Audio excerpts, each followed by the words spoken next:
Hello, thank you so much for joining us, and welcome to this special interview where we are looking at government in the past 2 years. And today we'll be looking at the Ministry of Local Government and Rural Development. My name is Amos Zulu. I am joined by Minister of Local Government and Rural Development, Honorable Gary Nkombo. Welcome to this interview, sir. Thank you very much, Mr. Zulu, or can I call you Amos? I'm glad to have you here at our ministry. Thank you so much, Honorable. For those that might not know your ministry, kindly just give us a brief of the mandate of your ministry and how it speaks to the development plans.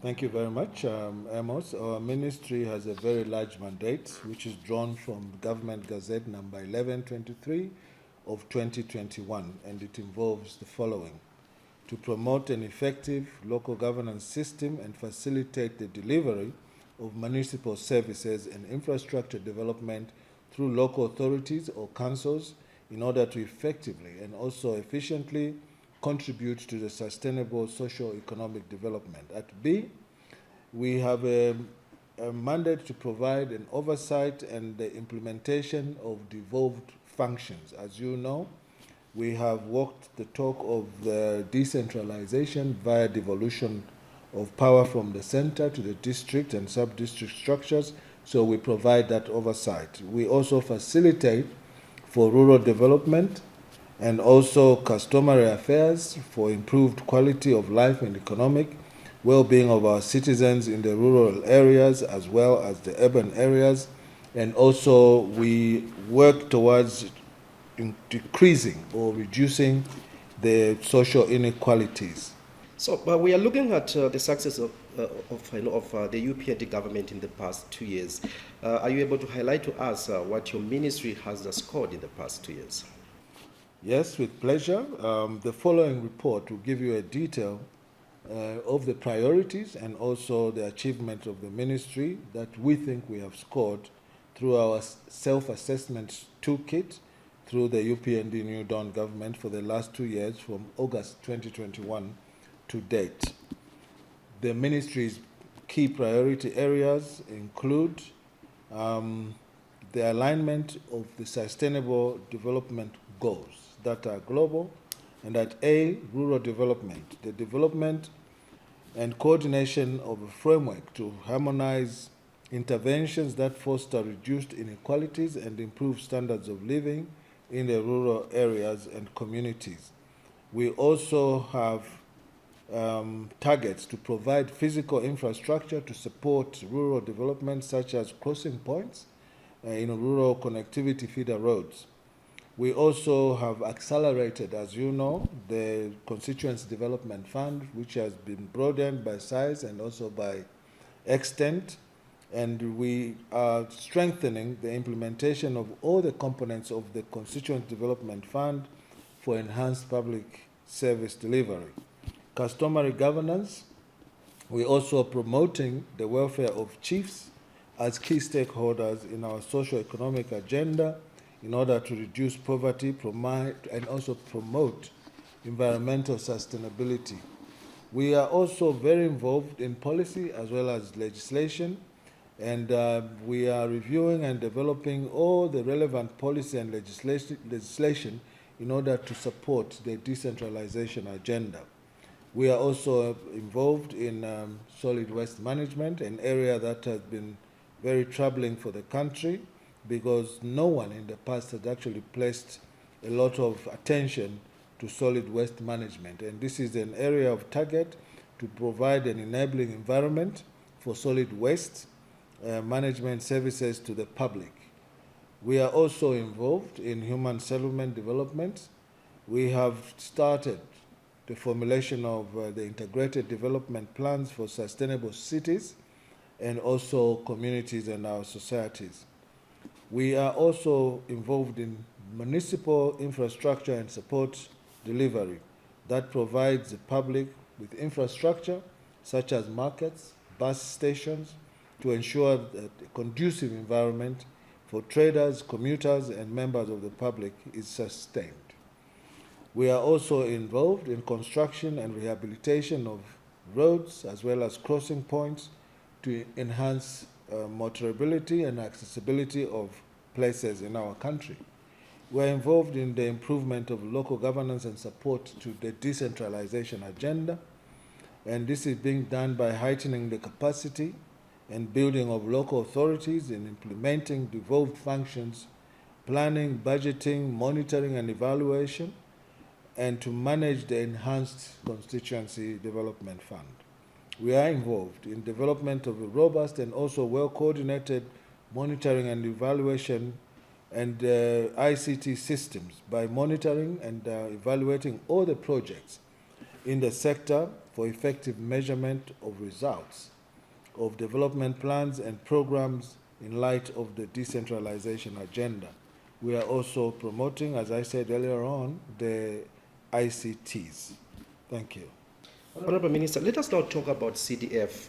It was increased from 1.6 million kwacha to now 28.3 million kwacha. This is the flagship of your government. How is this helping in national development? Well, we have treated the Constituency Development Fund as the Upnd New Dawn government's flagship program. What I mean by that is that we have anchored on the CDF just the way we have anchored on the free education policy as agenda items for our government that will see the hastened or quickened transformation of our people. And as you said it, before we took office in 2021, the Constituency Development Fund was a paltry 1.6 million kwacha per constituency per annum, which 1.6 million kwacha sometimes was not even released from the budget. And I do recall that a couple of years when this money was not released, upon assuming office, the President of the Republic of Zambia, using CDF as a flagship program, decided that we're going to shake the national cake a little bit in terms of budgeting, and decided to increase the Constituency Development Fund from the paltry 1.6 million kwacha per annum per constituency to 25.7 million kwacha per annum per constituency in the first year, 2021. And in the second year, 2022, we have seen another increment, which is a remarkable increment, by about 3 million kwacha, which brought it now to 28.3 million kwacha. The components of this Constituency Development Fund is to say that a total of 5.5, in excess of 5.5 billion kwacha has been released to the Treasury for the Constituency Development Fund 2022 up to date, and 4 billion kwacha in 2022, 1.5 billion kwacha as of July 2023, while a total of 4.9, close to 5 billion kwacha has been disbursed to the constituencies. The following, colleague, are the achievements that have been recorded in the last 2 years.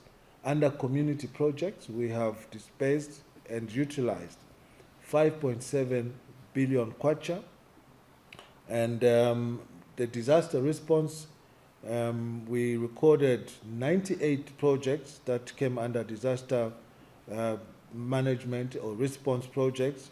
They have been implemented at a cost of 26 million kwacha, close to 29, under the boarding secondary school bursaries, which is something that the government deliberately decided to embark upon in order to alleviate the pressure that is coming from massive unemployment by our citizens, and to try and bridge in the gap of those who may have not gone through conventional education, which is the white-collar jobs.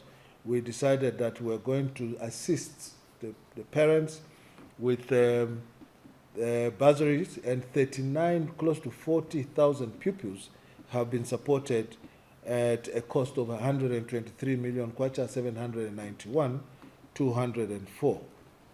Speaking about bridging in the gap between white-collar job demand and skills training or development, under the CDF, we have also got a benefit accruing to our youths across the country to a total tune of 84,600 youths who have been supported under the TVET skills at a cost of 653 million kwacha, which is quite phenomenal.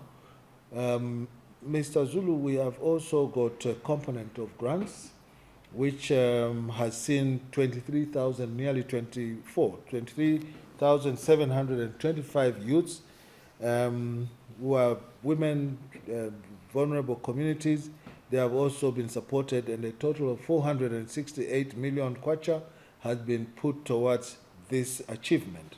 We also have commercial loans at 5% interest rate, which is as good as free, that our citizens have been able to collect, and a total of 1,743 beneficiaries across the country have actually accessed this amount of money, up to 134,369,770.64 ngwe.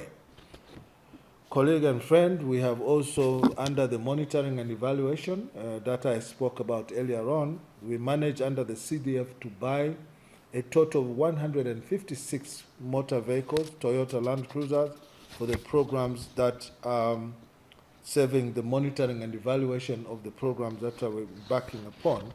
And these 156 motor vehicles costed about 82,000 United States dollars.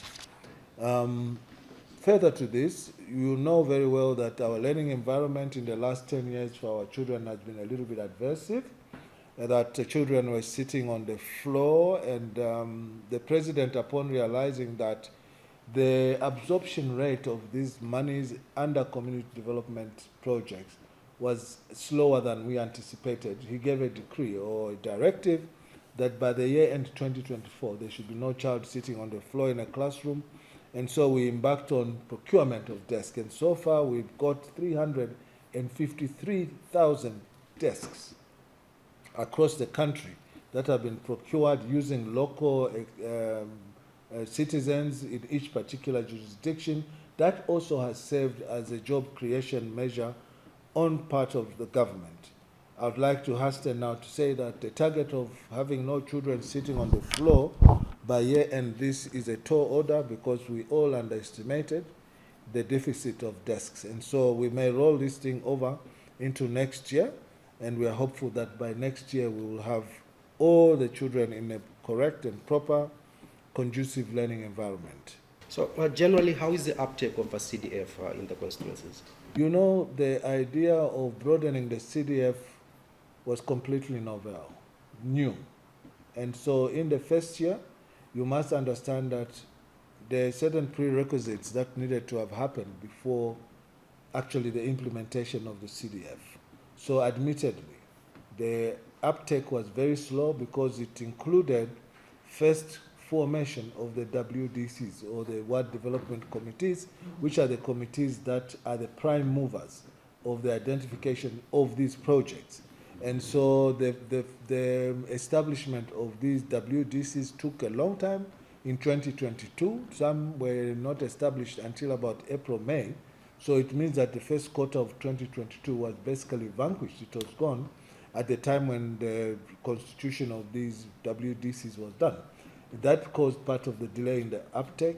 And also we've suffered a few setbacks in terms of uptake because of legislative provisions. What sits in the CDF Act itself dictated that this minister here had to approve all the projects in all the 1,853 or 54 wards in our country. All the documents had to come to this table for approval, which created a bureaucracy. So it actually consumed time, but we've tried to remedy that by giving delegated authority now to the provincial local government officer to be the one approving all these project proposals. And so we have actually reduced that bureaucracy substantially. We've also suffered a few setbacks in the law that governs procurement. You know, procurement processes have been a little bit tedious, and the ZPPA Act continues to remain a hindrance in progress in terms of time management. Obviously, it was established to achieve certain things, but for a group of people like ours who are in a hurry to bring development to the people, we've identified the ZPPA Act and some of its provisions to be an encumbrance to smooth progress. So there's some review of these legislations. The CDF Act itself is being reviewed. The Public Finance Procurement Act is also created some challenges that the Secretary to Treasury also had to do some approvals of certain contracts and variations. We also suffered setbacks in terms of contracts because the Attorney General is still the one who's supposed to append signature on approval of all the contracts, something that we've addressed by making sure that we replicate presence of the Attorney General office at the province so that they can actually get a template of the contracts for easy execution. So yes, we have had a few challenges, but we are very ambitious and we are very positive that we're going to come over those challenges. Now, Honorable Minister, the President directed for sanity in bus stations and markets. How is your ministry ensuring that law and order continues to prevail? Well, I think it should be understood first that the president is a law-abiding citizen, and when we were campaigning to take office, we were campaigning on the platform of the restoration of the rule of law, that we are governed by law and then we're going to follow the law, and the law should not follow us. So yes, the president called for sanity, not only in markets and bus stations, but in the whole country. You remember that the democratic space had been closed. Even on the street, people could not wear things that they wanted to wear, that were the desires of their hearts. They couldn't do that because the party that was in government then did not tolerate anybody who was divergent in their thinking, and let alone to wear party regalia that was different from theirs. You risked your life. So the president first pronounced himself to the fact that there ought to be sanity, there ought to be respect of human rights and freedoms, that people should be able to trade freely in the markets. Cadreism should be out of these places, but he did not say cadres should stop trading. I was very categorical on this matter, where he said cadres are welcome to go and trade in the market, but not to take over and assume the role of the local authorities or the councils. As you are aware, before, even the police's power had been usurped by political cadres. So the president, in his benevolence, decided that he was going to give back the power to where it belonged. And so, yes, we have managed to bring reasonable law and order in the bus stations and in the markets. We still get pushbacks from time to time, but we are determined because we are following the Market and Bus Station Act of 2007 and the Local Government Act of 2019. And so, as it is now, we have ushered the responsibility back to the local authorities to manage bus stations as well as markets, and to try as much as possible to eliminate any face that seems to be suggesting political influence in the markets. Honorable Minister, in the same vein of recent happenings, we are seeing that vendors are being cleared off the streets. What's the rationale behind this? And it is an anchor on the fact that we are operating under a law, the Markets and Bus Station Act. What we found was total disorder. It was mayhem, where the people ran away from bus stations. They were using any place and any spot as bus stations. They ran away from the markets. The issue of the markets is a little bit more touchy in the sense that it went completely out of control, which was occasioned by calamities. You know, in 2019 or there's somewhere thereabout, in Lusaka, we had an inferno that burnt city market. So in their wisdom, the Lusaka City Council decided that they were going to basically designate Lumumba Road South End and Freedom Way South End as market streets in order to accommodate those whose market stores had been gutted by fire in the inferno and consumed by the fire. Now, obviously, that provided an advantage to the people who were given this authority to go and trade in those two streets, that they now decided to just spill over in the whole CBD. And because that became the norm, the whole country, even those that did not suffer any setbacks such as the inferno that I'm speaking about, decided to vacate the markets. They left the markets. They all just went onto the street to sell anything and everything, consumables, foodstuffs, biodegradable stuff, clothing, all sorts of merchandise. It came on the streets. There was impunity. That even those who were legal owners of shops and businesses became swamped. People established in front of their shops. And we had to come to a point where we had to go back to normalcy. And it is not fully achieved, but we are determined that it should be achieved. It must be achieved. It must be supported by everyone, including those who are on the street. Why we found ourselves in this situation where the permission of people to trade everywhere also introduced new negative vices, where people now who are idlers, people who are idling, decided to make the CBD a place to hang out. So we started having small crimes and escalated into bigger crimes, pickpocket, handbag grabbing, mugging. The place became unsafe. We couldn't contain the population that came to trade there. It just burst. And when you take it now against the facilities that were there for support, for sanitary requirements, toilets, became overwhelmed. And in the CBD of Lusaka, just like many other towns of this country, we did not invest in public conveniences, toilets. In ideal societies, there's a toilet at every street corner where people can go, pay, do their convenience, come back. What we now found out in our towns, especially Lusaka and the big cities, is that people started relieving themselves in Chibuku Shek parks, defecate in there, urinate anywhere, leave things in the telephone booths.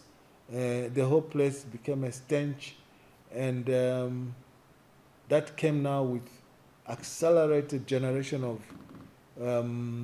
of waste, garbage. People started selling illicit alcohol on the street. We then started seeing the proliferation of youngsters, juveniles, both male and female, who became residents off the wall. They started living off the wall. They left home. They became beggars looking for alms. People started now even cooking on the island of Cairo Road, cooking dry fish, and it became complicated. And so we had to stop and think and did a stock count of the available trading places in the markets that had been deserted. And we got to some statistics of some kind. It took a long time. We also engaged into consultations. We consulted the NGOs, we consulted the councillors, we consulted the MPs, we consulted the church, we consulted various constituencies on whether or not they were happy with the status quo. And not a single one said they were happy, except most of them said, as we drive these people back into the designated areas, they should not lose their space for financial or economic survival. And so bearing that in mind, we established that there were many, many trading places that were yawning.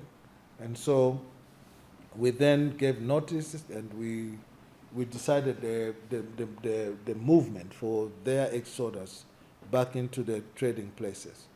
Admittedly speaking, we have many more traders than the available market spaces. And this is the reason why we then decided that the CBD, which is the face of Lusaka, when you say I'm going to Lusaka, it's the CBD, should be improved. It should be sanitized. And so you can see that people are still basically allowed to trade in the locations, in the compounds. They are trading here, there, and everywhere. It is in recognition of the fact that they have to make a living. And don't forget that these people who buy in the CBDs also come from these locations. So the market can actually be transferred. Obviously, it may not be as booming as it ought to be, but sanity against disorder had to prevail. I also think that it is fair to put a statement such as what I'm about to say, is that in a nation, in a people's lives, even at domestic level, they say charity begins at home. There are things that you cannot put under compromise. And some of those, in no order of importance, include national state security, public order, public health. Those three you cannot even negotiate, because if we had an outbreak of a pandemic, such as waterborne cholera, the results of that would be too ghastly to contemplate. That's what I think. So I want to end this segment by saying there are things that you cannot negotiate in life. And public order is one of them, public safety is one of them, public health is one of them, national security is another one of them, among many things that are also protected by the establishment of the law. Honorable Minister, as we draw closer to the end of this interview, I would like you to address the council welfare across the country. Right. Thank you very much. We are in the process of actualizing devolution. And devolution means cascading power authority down to where it should be, to the people. And so we are coming from a background where, against the available work, people had been employed for patronage. We saw a bloated workforce. An example that I can give you is the employment of firemen in all the 116 districts. Even districts that did not have fire engines, you had 12 firemen just seated and playing draft. And when we took office, we then realized that most of the councils were behind in meeting their obligations of paying workers. Coupled with that, we have a strong and negative attitude problem among our citizens. There's pilferage in the council, theft of resources, damage to revenue streams for pecuniary benefit. That we have proven beyond reasonable doubt. The attitudes of people have also culminated into councils failing to pull money into a central basket in order to pay their workers, in order to provide the municipal services, to collect garbage. And so on the outward, it looks that the councils are overwhelmed and they're not getting enough support from central government. But the truth is that they are getting what they call the Local Authority Equalization Fund from the government. This is there to cushion some of the financial obligations that the councils have. But alas, the innovation for various councils to collect money from all the revenue streams, call it property rates, there's a problem in there, that the property rates, which are determined by property valuers, sometimes become too exaggerated in terms of value, because the valuer is paid based on how much he values. So normally it's high, and you find that the rates of default are high, which is affecting that revenue stream for property rates. When you go into markets, we are supposed to be drawing revenues every day. But because people are pushing back the digitalization of the migration to e-payment systems, they want physical cash. There are leakages. Those who go around to go and do compliance, They also go, they collect money, they issue fake receipts. It is there. That's my daily bread as a minister. That's what I'm finding out. And so we are moving towards making sure that we go through a paperless economy now, where people are going to be paying electronically. And so far, the measures that we've put in place have suggested that if we, and I signed the SI to ask all the councils to go digital now. We are hopeful that they are going to be collecting the due revenue, which will help to meet their budgetary needs. And that will also inadvertently help to improve their welfare, as you put it. I've also addressed the issue of the corruption, which I think was the next question. I say this with no fear of any contradiction whatsoever, that we still have traces of corruption in our local authorities, and it should not be offensive because it is a fact. Honorable Minister, unless you have any final words. Yes, of course. The final words really is that I want to thank Janice for the opportunity for us to be heard and seen with our development agenda, our trajectory, to showcase what our intentions are, which are well intended. And also to say to the public that we are an open office that is amenable to new ideas. New ideas. If there are things that we are not doing correctly, our doors are open. People must come and together work something that will help the generations that are coming after we are gone. And so for the opportunity, I'm very grateful, and to ask the public that be aware that we have a flagship program called Constituency Development Fund, which is there to better your lives. And so come on board. We are quite certain that within the very shortest time, in not so distant a future, we will see the actual transformation of our societies as we envisage. Thank you. Honorable Minister, thank you so much. That was the Minister of Local Government and Rural Development, Honorable Gary Nkombo, who was highlighting to us the mandate of his ministry, and he also talked about many other issues that his ministry is doing. Until next time, my name is Amos Zulu. Bye-bye.